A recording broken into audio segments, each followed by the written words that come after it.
ಎಲ್ಲರಿಗೂ ನಮಸ್ಕಾರ. ನಾನು ನಿಮ್ಮ ಗಂಗಾಧರ್ ಬೇಂದ್ರೆ. ನೀವು ನೋಡ್ತಾ ಇದ್ದೀರಾ ರಮಾಬಾಯಿ ಟ್ಯುಟೋರಿಯಲ್. ಇಂದು ನಾವು ನೇರವಾಗಿ 10ನೇ ತರಗತಿಗೆ ಸಂಬಂಧಪಟ್ಟಂತಹ ಭೌತ ವಿಜ್ಞಾನಕ್ಕೆ ಸಂಬಂಧಪಟ್ಟಂತಹ 8 ರಿಂದ 10 ಅಂಕಗಳನ್ನು ಒಳಪಟ್ಟಿರುವಂತಹ ಒಂದು ಈಸಿಯೆಸ್ಟ್ ಚಾಪ್ಟರ್ ಕಡೆಗೆ ಹೋಗೋಣ. ಅದು ಯಾವುದಪ್ಪ ಅಂತಂತಂದ್ರೆ ಬೆಳಕು, ಪ್ರತಿಫಲನ ಮತ್ತು ವಕ್ರೀಭವನ.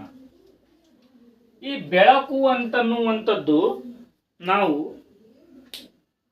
ನೈಸರ್ಗಿಕವಾಗಿ ಏನಪ್ಪಾ ಅಂದ್ರೆ ಸೂರ್ಯನಿಂದ ಪಡ್ಕೊಂಡ್ರೆ, ಕೃತಕವಾಗಿ ಏನಪ್ಪಾ ಅಂತಂದ್ರೆ ಮನೆಗಳಲ್ಲಿ, ಶಾಲೆಗಳಲ್ಲಿ ಮತ್ತೊಂದು ತೈಲ ಏನಪ್ಪಾ ಅಂದ್ರೆ ಬಳಸುವಂತಹ ಲೈಟ್ಗಳ ಮುಖಾಂತರ, ಟಂಗಸ್ಟನ್ ತಂತಿಯ ಮುಖಾಂತರ ಏನಪ್ಪಾ ಅಂದ್ರೆ ನಾವು ಪಡ್ಕೊಳ್ತೀವಿ. ಇವಾಗ LED ಗಳು ಬರ್ತವೆ, ಅದು ಸಪರೇಟಾಗಿ. ಓಕೆ, ನಾರ್ಮಲ್ ಆಗಿ ಹೇಳ್ಬೇಕಂತಂದ್ರೆ ಇಲ್ಲಿ ಈ ಬೆಳಕು ಅಂತನ್ನುವಂಥದ್ದು ನಾವು ಕೆಲವೊಂದು ವಿಜ್ಞಾನಿಗಳು ಇದರ ಬಗ್ಗೆ ಏನಪ್ಪಾ ಅಂತಂದ್ರೆ ವಿವರಣೆನ ಕೊಡ್ತಾರೆ. ಅದರಲ್ಲಿ ಪ್ರಮುಖವಾಗಿ ಯಾರಪ್ಪ ಅಂತಂದ್ರೆ ಸರ್ ಐಸಾಕ್ ನ್ಯೂಟನ್ ಅವರು. ಇಂತಹ ವಿಜ್ಞಾನಿಗಳು ಏನಪ್ಪಾ ಅಂತಂದ್ರೆ ಇವರು ಬೆಳಕು ಪ್ರತಿಫಲನದ ಬಗ್ಗೆ ಹೇಳ್ಬಿಡ್ತಾರೆ. ಒಂದು ಮಾಧ್ಯಮದಿಂದ ಮತ್ತೊಂದು ಮಾಧ್ಯಮಕ್ಕೆ ಯಾವ ರೀತಿಯಾಗಿ ಚಲಿಸ್ತದ ಅಂತ ಅನ್ನುವಂಥರ ಬಗ್ಗೆ ಏನಪ್ಪಾ ಅಂತಂದ್ರೆ ನಿಮಗೆ ಹೇಳಿರ್ತಾರೆ. ಅದೇ ರೀತಿಯಾಗಿ ಈ ಬೆಳಕು ಪ್ರತಿ ಒಂದು ಮಾಧ್ಯಮದಲ್ಲಿ, ಅದು ಗಾಜಾಗಿರ್ಬೋದು, ಅದು ಗಾಳಿಯಾಗಿರ್ಬೋದು, ಅದು ನೀರಾಗಿರ್ಬೋದು, ಪ್ರತಿಯೊಂದು ಮಾಧ್ಯಮದಲ್ಲಿ ಏನಪ್ಪಾ ಅಂತಂದ್ರೆ ಆ ಬೆಳಕು ತಮ್ಮದೇ ಆದಂತಹ ವೇಗವನ್ನು ಹೊಂದಿರ್ತದೆ. ಈ ವೇಗದ ಬಗ್ಗೆ ಯಾರಪ್ಪ ಅಂತಂದ್ರೆ ಮೈಕಲ್ ಆಲ್ಬರ್ಟ್ಸನ್ ಅವರು ಏನಪ್ಪಾ ಅಂದ್ರೆ ಅದರ ಬಗ್ಗೆ ಹೇಳ್ತಾರೆ. ಅದೇ ರೀತಿಯಾಗಿ ಬೆಳಕು ಅಂದಾಕ್ಷಣ ನಮಗೆ ಏನಪ್ಪಾ ಅಂತಂದ್ರೆ ಕನ್ನಡಿ ನೆನಪಾಗುತ್ತದೆ. ಕನ್ನಡಿ ಈ ಕನ್ನಡಿ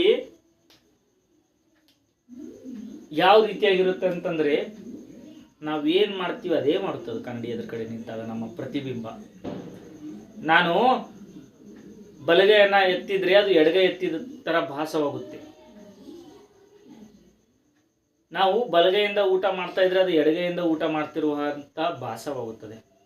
ಆ ಪ್ರತಿಫಲನ ಯಾಕೆ ಆ ರೀತಿಯಾಗಿ ತೋರಿಸುತ್ತಪ್ಪ ಅಂತಂದ್ರೆ ಅದು ಯಾವುದು ಇದು ಆಗುತ್ತೆ, ಪಾರ್ಶ್ವ ಪಲ್ಲಟ ಅಂತ ಕರೀತಾರೆ.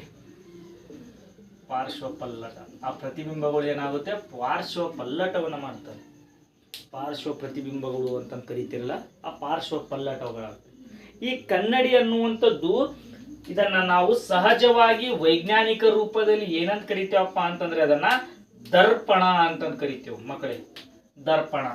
ದರ್ಪಣ ಅಂತಂದ್ರೆ ಏನ್ ಸರ್? ದರ್ಪಣ ಅಂತಂತಂದ್ರೆ ಒಂದು ಗಾಜು.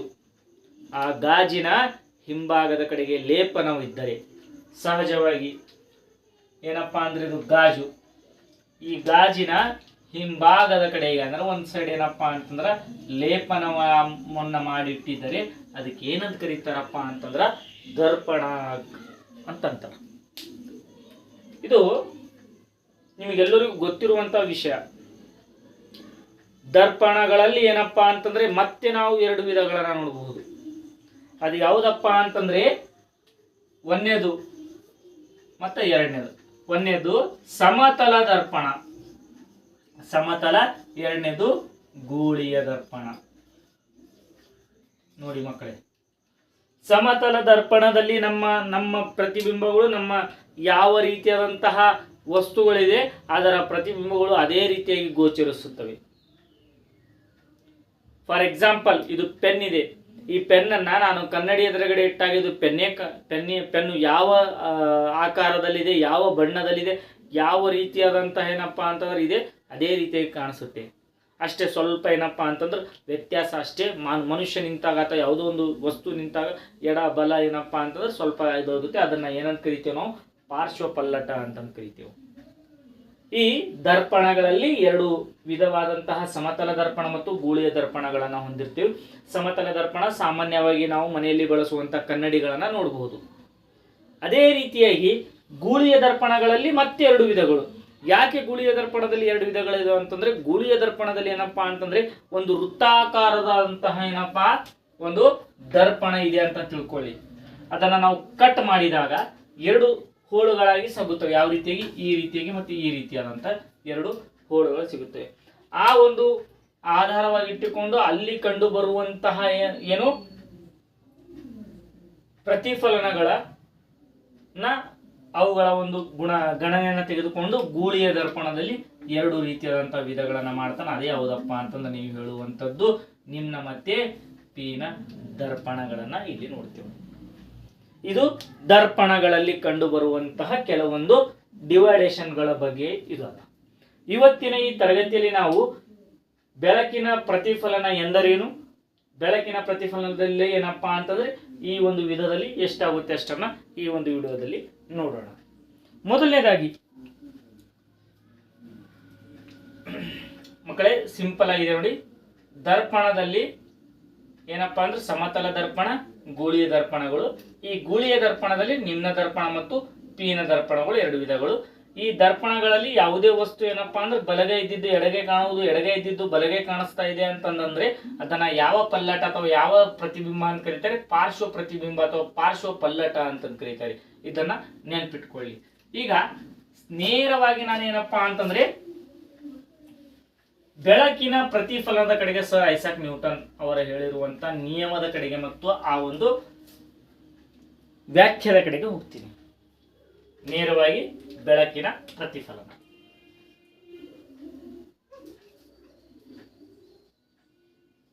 ಬೆಳಕಿನ ಪ್ರತಿಫಲನ. ಈ ಬೆಳಕಿನ ಪ್ರತಿಫಲನದಲ್ಲಿ ಏನಪ್ಪಾ ಅಂತಂದ್ರೆ ಏನಪ್ಪಾ ಅಂದ್ರೆ ವಸ್ತುಗಳು ಒಂದು ಮಾಧ್ಯಮದಿಂದ ಇನ್ನೊಂದು ಮಾಧ್ಯಮಕ್ಕೆ ಏನಪ್ಪಾ ಅಂತಂದ್ರೆ ಅಲ್ಲೇ ಚಲಿಸ್ತಾವ. ಯಾವ ರೀತಿಯಾಗಪ್ಪ ಅಂತಂದ್ರೆ ಇಲ್ಲಿ ನೋಡಿ, ಒಂದು ಚಿತ್ರದ ಮೂಲಕ ತಿಳಿಸ್ಕೊಡ್ತೀನಿ. ಇದೊಂದು ಏನಪ್ಪಾ ಅಂತಂದ್ರೆ ದರ್ಪಣ ಇದೆ. ಈ ದರ್ಪಣದಲ್ಲಿ ನಾವು ಇಲ್ಲಿಂದ ಬೆಳಕನ್ನ ಹಾಯಿಸಿದಾಗ ಆ ಬೆಳಕು ಅದೇ ಮಾರ್ಗವಾಗಿ ಅದೇ ಮಾಧ್ಯಮದಿಂದ ಹೊರಗಡೆ ಹೋಗುತ್ತದೆ. ಇದನ್ನ ಏನಂತ ಕರೀತಾರಪ್ಪ ಅಂತಂದ್ರೆ ಬೆಳಕಿನ ಪ್ರತಿಫಲನ ಅಂತಂದು ಕರೀತಾರೆ. ಅದೇ ರೀತಿಯಾಗಿ ಈ ಬೆಳಕಿನ ಪ್ರತಿಫಲನದಲ್ಲಿ ಏನಪ್ಪಾ ಅಂದ್ರೆ ಸರ್ ಐಸಾಕ್ ನ್ಯೂಟನ್ ಅವರು ಎರಡು ನಿಯಮಗಳನ್ನ ಕೊಟ್ಟು ಬಿಡ್ತಾರೆ. ಒಂದನೇ ನಿಯಮ ಮತ್ತು ಎರಡು ನಿಯಮಗಳು. ಆ ನಿಯಮಗಳು ಯಾವುವು ಅಂತನ್ನುವಂಥದ್ದನ್ನ ಈ ಒಂದು ಚಿತ್ರದ ಆಧಾರವಾಗಿಯೇ ತಿಳ್ಕೊಳ್ಬಹುದು ನಾವು. ಯಾವ ರೀತಿಯಾಗಪ್ಪ ಅಂತಂದ್ರೆ ಬಂದಿರತಕ್ಕಂತಹ ಬೆಳಕಿನ ಕಿರಣವನ್ನ ನಾವು ಏನಂತ ಕರಿತೇವಪ್ಪ ಅಂದ್ರೆ ಪತನ ಕಿರಣ. ಪತನ ಕಿರಣ. ಬೆಳಕು ಬಂದಿರತಕ್ಕಂತಹ ಕಿರಣ ದರ್ಪಣದ ಮೇಲೆ ಅಥವಾ ಏನಪ್ಪಾ ಅಂದ್ರೆ ಕನ್ನಡಿ ಮೇಲೆ ಬಿದ್ದು ಅದು ಮತ್ತೆ ಏನಪ್ಪಾ ಅಂದ್ರೆ ಆ ವಸ್ತು ಗೋಚರಿಸ್ತಾ ಇದೆ ಅಂತಂದ್ರೆ ಆ ಕಿರಣವನ್ನ ಏನಂತ ಕರಿತೀವಿ? ಪ್ರತಿಫಲಿತ ಕಿರಣ. ಪ್ರತಿಫಲನ. ಪತನ ಕಿರಣ, ಪ್ರತಿಫಲಿತ ಕಿರಣ. ಇದೇನಪ್ಪಾ ಅಂದ್ರೆ ಕಾಲ್ಪನಿಕ ರೇಖೆವಾದಂತ ಲಂಬ ಕೋನ ಅಂತ ತಿಳ್ಕೊಳ್ಬಹುದು. ಇಲ್ಲಿ ಪತನ ಕಿರಣವನ್ನ ನಾವೇನಪ್ಪಾ ಅಂತಂದ್ರ ಇನ್ಸಿಡೆಂಟ್ ರೇ ಅಂತ ಇಂಗ್ಲಿಷ್ನಾಗ ಕರೆಯುವ ಕಾರಣಕ್ಕಾಗಿ ಇದನ್ನ ಐ ಅಂತಂದು ಸೂಚಿಸ್ತೇವೆ. ಇಲ್ಲಿ ಕೋನ ಉಂಟಾಗ್ತಾ ಇದೆ. ಇನ್ನ ರಿಫ್ಲೆಕ್ಟ್ ರೇ, ಪ್ರತಿಫಲನ ಕೋನವನ್ನ ರಿಫ್ಲೆಕ್ಟ್ ರೇ ಅಂತ ಕರಿತೀವಿ. ಅದನ್ನ ಕೋನ ಆರ್ ಅಂತಂದು ಇಲ್ಲಿ ನಾನು ಸೂಚಿಸ್ತಾ ಇದ್ದೀನಿ. ಇವಾಗ ನೋಡಿ ಮಕ್ಕಳೇ, ಬೆಳಕಿನ ಪ್ರತಿಫಲನದಲ್ಲಿ ಮೊದಲನೇ ನಿಯಮವನ್ನ ಏನ್ ಹೇಳ್ತಾರಪ್ಪ ಅಂತಂದ್ರೆ ಪತನ ಕಿರಣವು ಪ್ರತಿಫಲಿತ ಕಿರಣಕ್ಕೆ ಏನಾಗಿರುತ್ತದೆ? ಸಮನಾಗಿರುತ್ತದೆ. ಅಥವಾ ಪತನ ಕೋನವು ಪ್ರತಿಫಲಿತ ಕೋನಕ್ಕೆ ಏನಾಗಿರುತ್ತದೆ? ಸಮನಾಗಿರುತ್ತದೆ. ಕೋನ ಐ ಇಸ್ ಈಕ್ವಲ್ ಟು ಕೋನ ಆರ್ ಅಂತ ಅನ್ನುವಂಥದ್ದು. ಅಂದ್ರೆ ಇಟ್ ಮೀನ್ಸ್ ಏನು? ಪತನ ಕೋನವು ಪ್ರತಿಫಲಿತ ಕೋನಕ್ಕೆ ಏನಾಗಿರ್ತದೆ? ಸಮನಾಗಿರ್ತದೆ. ಫಾರ್ ಎಕ್ಸಾಂಪಲ್, ಇದು 40 ಡಿಗ್ರಿಯಲ್ಲಿ ಇದೆ ಅಂತಂದ್ರೆ ಈ ಪತನ ಕೋನವು 40 ಡಿಗ್ರಿಯಿಂದ ಹೋಗ್ತಾ ಇದೆ ಅಂತಂದ್ರೆ ಪ್ರತಿಫಲಿತ ಕೋನವು ಏನಪ್ಪಾ ಅಂದ್ರೆ 40 ಡಿಗ್ರಿಯಿಂದನೇ ಏನಪ್ಪಾ ಅಂತಂದ್ರೆ ಚಲನೆಯನ್ನ ಮಾಡುತ್ತೆ. ಈ ಒಂದು ನಿಯಮನ ಏನಪ್ಪಾ ಅಂದ್ರೆ ಮೊದಲನೇ ನಿಯಮವಾಗಿರುತ್ತದೆ ಬೆಳಕಿನ ಪ್ರತಿಫಲನದಲ್ಲಿ. ಅದೇ ರೀತಿಯಾಗಿ ಬೆಳಕಿನ ಎರಡನೇ ಪ್ರತಿಫಲನದಲ್ಲಿ ಏನ್ ಹೇಳ್ತಾನಪ್ಪ ಅಂತಂದ್ರೆ ಪತನ ಕಿರಣವು ಪ್ರತಿಫಲಿತ ಕಿರಣದ ಮೇಲೆ ಎಳೆದ ಈ ಲಂಬವು, ನೋಡಿ ಮಕ್ಕಳೇ, ಪತನ ಕಿರಣವು ಮತ್ತು ಪ್ರತಿಫಲನ ಕಿರಣದ ಮೇಲೆ ಎಳೆದ ಲಂಬವು ಲಂಬವು ಆ ಮೂರರ ಮೇಲ್ಮೈಗೆ ಸಮನಾಗಿರುತ್ತದೆ.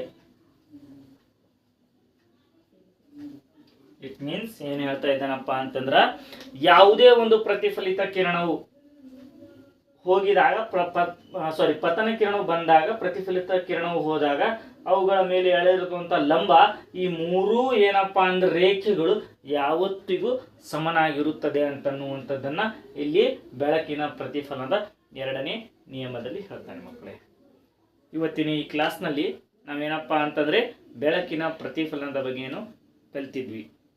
ಇನ್ನು ಮುಂದಿನ ಕ್ಲಾಸ್ನಲ್ಲಿ ನಾವು ನೇರವಾಗಿ ಯಾವ ರೀತಿದಂಥ ಬೆಳಕಿನ ಪ್ರತಿಫಲನದಲ್ಲಿ ಬರುವಂತಹ ಗೂಳಿಯ ದರ್ಪಣದಲ್ಲಿ ಬರುವ ನಿಮ್ನ ದರ್ಪಣ ಮತ್ತು ಪೀನ ದರ್ಪಣದ ರೇಖಾಚಿತ್ರ ಮತ್ತು ಅವುಗಳ ಜೊತೆ ವಿವರಣೆ ಮತ್ತು ಅವುಗಳ ನಿಯಮಗಳನ್ನು ನೆಕ್ಸ್ಟ್ ಕ್ಲಾಸ್ನಲ್ಲಿ ನೋಡೋಣ. ಆದಷ್ಟು ಜನರೇನಪ್ಪ ಅಂದ್ರೆ ನನ್ನ ವಿಡಿಯೋವನ್ನು ಲೈಕ್ ಮಾಡಿ, ಶೇರ್ ಮಾಡಿ ಮತ್ತು ತಪ್ಪದೆ ಸಬ್ಸ್ಕ್ರೈಬ್ ಮಾಡಿ. ಧನ್ಯವಾದಗಳು.